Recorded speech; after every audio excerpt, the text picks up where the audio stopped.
Quelqu'un qui va te dire, amène ton salaire, on va partager. C'est la prise en charge de ta maison, de tes enfants. Dieu a pourvu à tes besoins. Toi, tu amènes ça dans la main d'une personne. Exact. Le python, lorsqu'il vous donne ses prophéties, son but, c'est d'arriver à prendre le contrôle de votre personne et à vous orienter dans la vie. Les semences du python vont vous amener à prendre de mauvaises décisions en affaires, en travail, en mariage, dans l'éducation, dans la gestion de vos parents. Il vous annonce des choses. Il va commencer par annoncer des choses presque concrètes. Mais ce n'est pas vrai parce que celui qui donne cela est un menteur.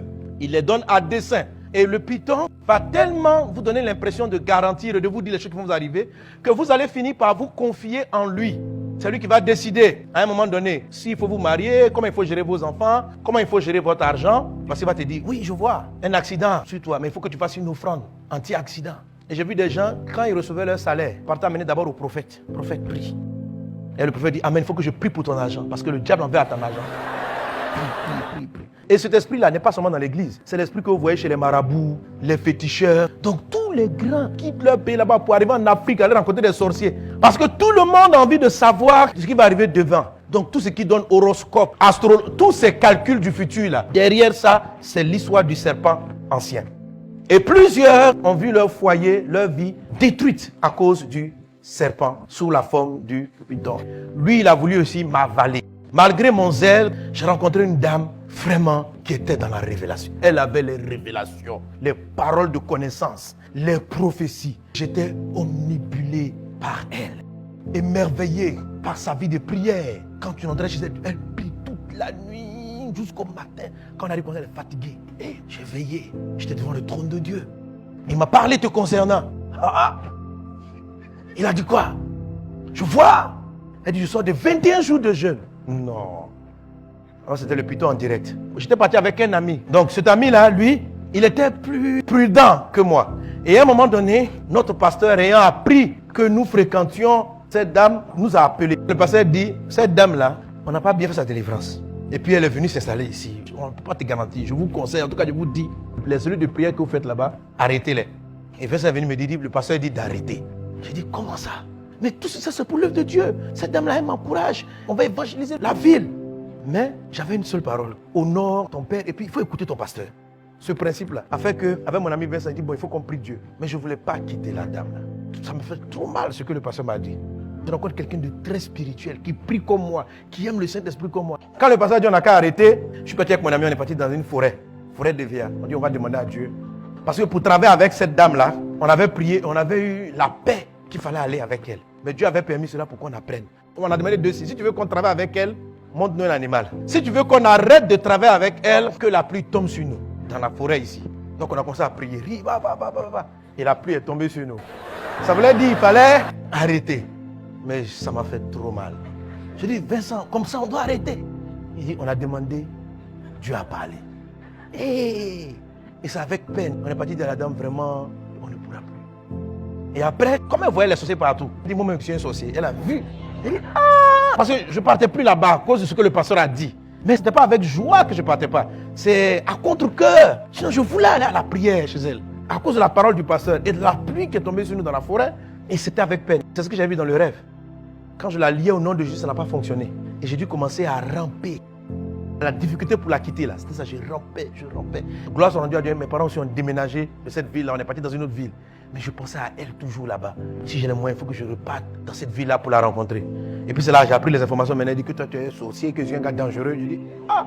Et à un moment donné, j'ai réalisé que j'avais été enlacé par l'esprit du python. Je n'avais plus de force. La fatigue, l'épuisement que j'avais senti dans mon rêve, c'était ça. Le python, il vous broie les os, il tue vos capacités. Et c'est comme ça l'esprit du python travaille. Et c'est comme ça que Dieu m'en a délivré. Mes amis, il faut faire attention. Le python veut prendre le contrôle. Il veut choisir pour vous. Il veut vous inspirer vos choix. Au départ, il va vous donner de bons conseils. À la fin, il va vous faire rater votre destin. Il va chasser de votre vie les gens qui appartiennent à votre futur. Et il va maintenir les gens qui vont vous détruire. Il peut chasser ta femme et puis te donner une femme. Il peut faire ça. Quand tu commences à te fier à lui, les faux prophètes aiment utiliser ce texte-là. Et lorsqu'ils le lisent, plusieurs sont dans la confusion. 2 Chroniques chapitre 20, verset 20. Le lendemain, il se mit en marche de grand matin pour le désert de Tekoa. À leur départ, Josaphat se présenta et dit, écoutez-moi, Juda et habitants de Jérusalem. Confiez-vous en l'Éternel, votre Dieu, et vous serez affermis. Confiez-vous en ses prophètes et vous, confiez-vous en l'Éternel et vous serez affermis. Confiez-vous en ses prophètes et vous réussirez. Donc quand tu as fini de voir un verset comme ça, on dit qu'il faut te confier au prophète. Si tu veux réussir, il faut te confier au prophète. Et avec des versets comme cela, comme je dis, la vérité tronquée, le serpent arrive à tenir sa proie pour des personnes qui ne comprennent pas exactement ce que dit la parole de Dieu. Si vous voulez comprendre la Bible, il faut savoir que dans ce livre-là, il y a deux grandes parties. Parce que vous devez comprendre l'Ancien Testament à la lumière du Nouveau. La Bible dit, Jean chapitre 1 verset 17, la grâce et la vérité sont venues par Christ. Ça veut dire quoi? Tout l'Ancien Testament, c'est l'ombre des choses à venir. Ce n'est pas la vérité. Tu ne peux pas regarder l'ombre d'une personne et puis définir la couleur de son habit. Une ombre ne te dit rien. Donc, pour comprendre l'ombre, il faut voir la personne même. Donc, l'Ancien Testament est une étape vers la révélation de la vérité. La vérité, c'est Christ. La loi a été donnée par Moïse. La grâce et la vérité sont venues par Jésus-Christ. Ces textes-là, on vous parle des voyants. Chaque fois qu'Israël devait consulter Dieu, il partait voir un voyant.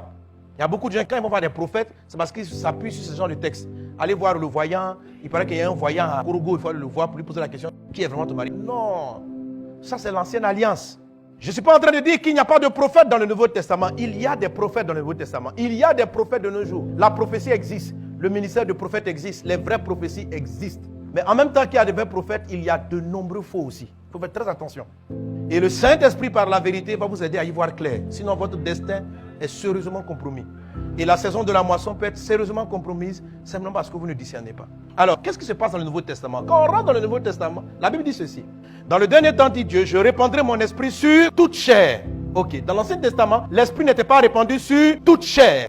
Il y avait donc des individus en particulier qui avaient le Saint-Esprit et c'était eux qui étaient en communion avec Dieu. Lorsque quelqu'un voulait interroger Dieu, il avait deux types d'hommes de Dieu qu'il partait rencontrer.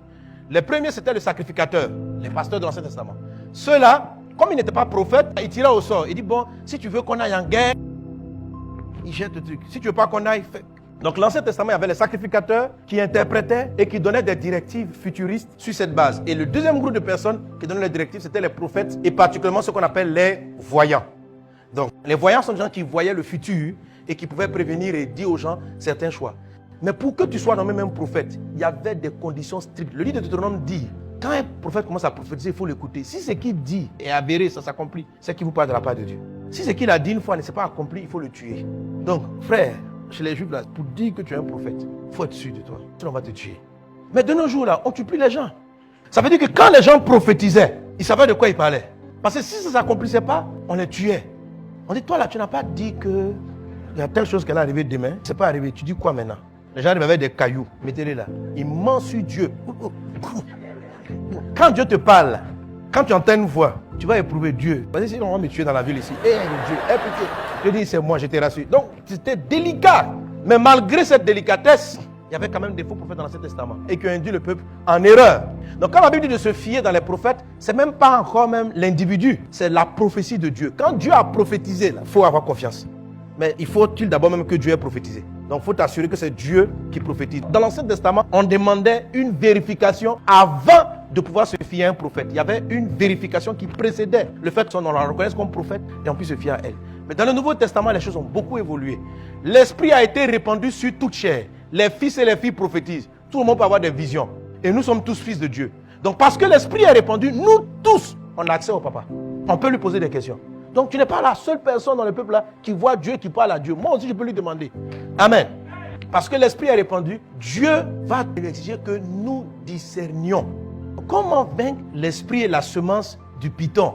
C'est une culture de vie. C'est une manière de fonctionner par rapport à la parole de Dieu, sur la base de ce que Jésus dit. Et vous allez voir que les textes dont je parle sont dans le Nouveau Testament. 1 Thessaloniciens 5, 20.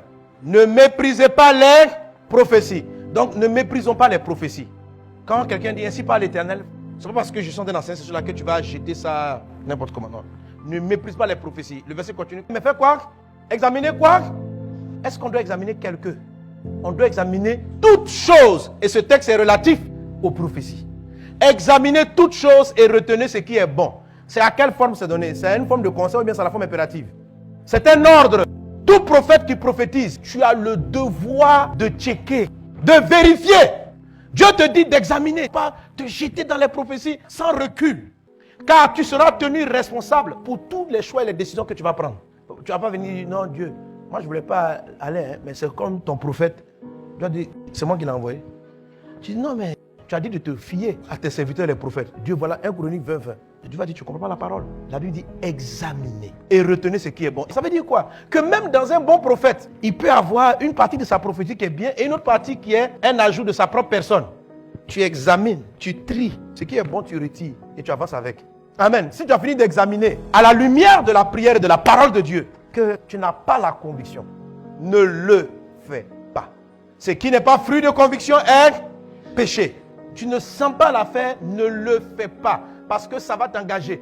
Combien de personnes ont contracté des mariages sous prophétie? À un moment donné, non, sont les prophètes. Quel prophète? Quel prophète? Est-ce que le prophète va venir vivre dans ton foyer? Donc tu ne peux pas te marier sous la prophétie de quelqu'un. Tu ne peux pas t'engager. Tu ne peux pas arrêter une relation sous une prophétie. Tu ne peux pas t'engager dans ce genre de choses qui sont déterminantes pour ta vie sans toi-même être allé face à Dieu et parler avec ton Père. C'est trop important pour prendre ta vie. Quelqu'un qui va te dire, amène ton salaire, on va partager. C'est la prise en charge de ta maison, de tes enfants. Dieu a pourvu à tes besoins. Toi, tu amènes ça dans la main d'une personne. Exact. Le jeune prophète qu'il a, il a faim lui-même. Sérieux. Il a faim, il a des besoins. Lui, il voit le futur, mais il est dans la galère. Il faut te poser des questions. Et c'est à ton argent qu'il en veut. J'ai vu des prophètes prophétiser. Pour que tu sois protégé, il faut qu'on te lave avec de l'huile. Oui, j'ai vu des gens, des amis, mais je pensais que c'était des pasteurs, des vrais. À un moment donné, j'apprends que lui, il a lavé ses fidèles. Toi, tu es une femme mariée. Tu es une femme, un homme va venir. C'est quelle révélation ça? Pour te protéger des sorciers. Je vais te laver,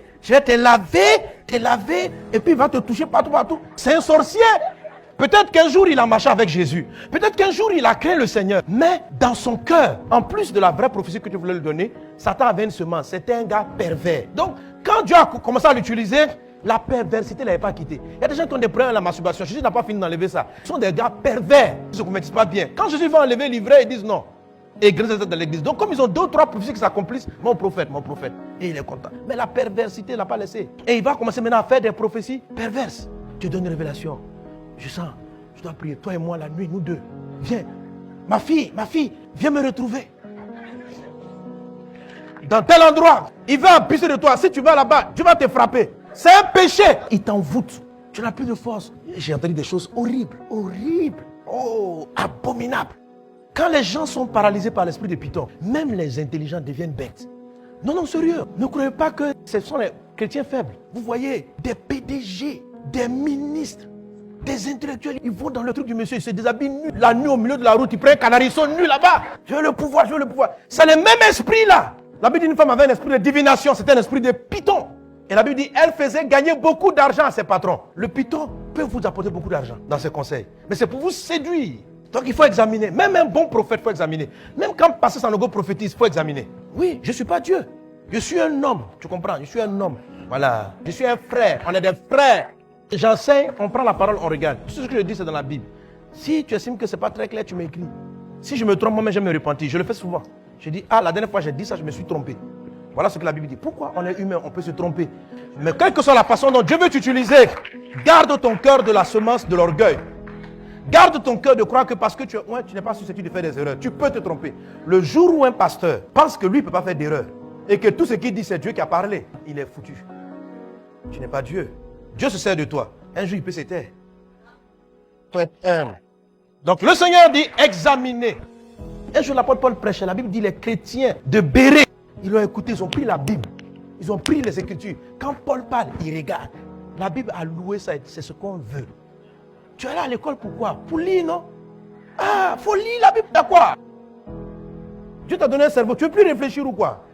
1 Jean 4:1. Bien-aimés, n'ajoutez pas foi à tout esprit, mais éprouvez les esprits pour savoir s'ils sont de Dieu. Car plusieurs faux prophètes sont venus dans le monde. C'est ce dont je vous parle. Je n'ai pas dit qu'il n'y a pas de vraie prophétie, mais je vous dis, il y a beaucoup de faux prophètes. Soyez vigilants. Même si un prophète te donne une chose avérée, prends le temps d'examiner. Quelquefois, tu peux sentir que ce qu'il a dit, c'est vrai, mais ce n'est pas ton temps. Qu'est-ce que la femme, l'esprit de Python me disait? Elle reconnaissait mon appel. Mais par l'esprit de Python, j'aurais commencé à devenir prédicateur et pasteur avant mon temps. Et il n'y aurait jamais eu vase d'honneur. Il n'y aurait jamais eu ces programmes. Donc, elle dit un fait vrai que Dieu a révélé. Écoutez, ce monsieur, c'est un homme de Dieu. Dieu l'a oint. C'est ce que la dame, le python qui m'a attaqué, me disait. Elle dit non, quand tu parles de Jésus, ça touche le cœur. Quand tu parles de la parole de Dieu, ça entre. Donc elle m'encourageait comme ça. Moi aussi, j'étais là. Yeah. Yeah.